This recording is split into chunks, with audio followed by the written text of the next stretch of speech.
Monica Productions Subaskaran தயாரிப்பில் அறிமுக இயக்குனர் ஏஆர் ஜீவா இயக்கத்தில் அனுபமா பரமேஸ்வரன் நடிப்பில் லாக்டவுன் டிசம்பர் 5 முதல் திரையரங்குகளில். தென்காசி மாவட்டம் சங்கரன் கோவில் அடுக்கே நடுவக்குறிச்சி கிராமத்தில் இணைப்பு சாலை பழுதடைந்து குண்டும் குழியுமாக உள்ளதால் வாகன ஓட்டிகள் அவதியடைந்துள்ளனர். இது குறித்த கூடுதல் விவரங்களை நமது செய்தியாளர் மகேந்திரன் வழங்க கேட்கலாம். மகேந்திரன், வணக்கம். தென்காசி மாவட்டம் நடுவக்குறிச்சி அருகே இணைப்பு சாலையானது குண்டும் குழியுமாக இருப்பதால் வாகன ஓட்டிகள் பெரும் இன்னல்களுக்கு ஆளாகி வருகிறார்கள். மேலும் இந்த சாலை எத்தனை ஆண்டுகளாக இப்படி இருக்கிறது பற்றிய விவரங்கள் என்ன சொல்லுங்க. வணக்கம் மோகன். சங்கரன்கோவில் அருகே தொடர் விபத்துக்களை தவிர்க்க சாலையை சீரமைக்க பொதுமக்கள் கோரிக்கை.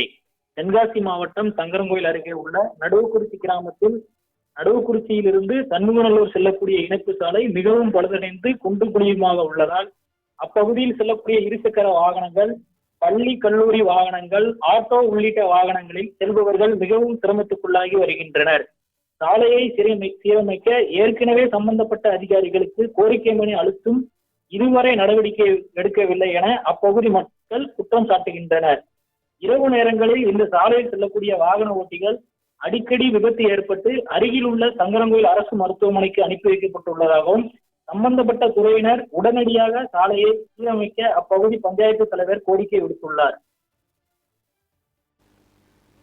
விவரங்களுக்கு நன்றி மகேந்திரன்.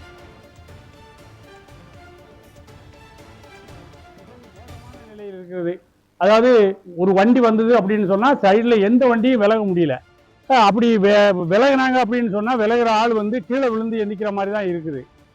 அப்படி ஒரு சூழ்நிலையில கிட்டத்தட்ட பல ஆண்டு காலமா இருந்துகிட்டே இருக்கு. இதை வந்து இந்த டிபார்ட்மெண்ட்ல இருந்து ஹைவே டிபார்ட்மெண்ட்ல இருந்து என்னன்னு கவனம் இல்லை, இது வரைக்கும் கவனிக்கவும் இல்லை.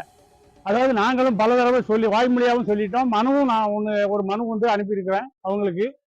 அதை உடனடி நடவடிக்கை எடுப்பாங்க அப்படிங்கிற நம்பிக்கை இருக்கு. நாங்களும் அந்த பள்ளம் இதுகளுக்கு வந்து நாங்கள் எங்க சொந்த வண்டியை வச்சு சரல்கள்லாம் சைடில் அடிச்சு பார்த்தோம். அது அப்படி மலைக்கு காலியாக இதாகிடுது. இந்த இடத்துல ஒரு 8 பேர் வந்து கீழே விழுந்து கவர்மெண்ட் ஹாஸ்பிட்டல்லையும் பிரைவேட் ஹாஸ்பிட்டல்லையும் அட்மிட் ஆகிருக்காங்க. இதுக்கெல்லாம் யார் பொறுப்பு அப்படின்னு தெரியல. ஏன் இந்த ரோட்டை இந்த மாதிரி வச்சிருக்காங்க அப்படிங்கிறதும் தெரியல. அதாவது நாங்கள் பல தடவை முன்னாடியெல்லாம் மனு கொடுத்துருந்தோம்.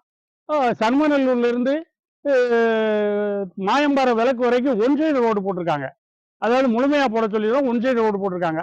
அந்த மாதிரியாவது பண்ணியிருந்தா கூட இந்த விபத்துக்கள்லாம் ஏற்பட்டிருக்காது. நல்ல முறையில ஆள்கள் நடமாட்டதுக்கு வாய்ப்பா இருக்கும். எல்லாருமே எப்போ வந்தாலும் நெரிசல். அதாவது ஒரு நாளைக்கு பார்த்தீங்கன்னா 1000 வண்டி, ஆயிரக்கணக்கான வண்டின்னு கூட சொல்லலாம். அந்த மாதிரி போக்குவரத்து இருக்கிற ரோட்டை இந்த மாதிரி கவனிப்பு இல்லாம போட்டிருக்காங்க. இதை உடனடியா சீரமைக்கணும். அப்படி இல்லை அப்படின்னு சொன்னா இன்னும் நிறைய விபத்துகள் நடக்கிறதுக்கு வாய்ப்பு இருக்கு.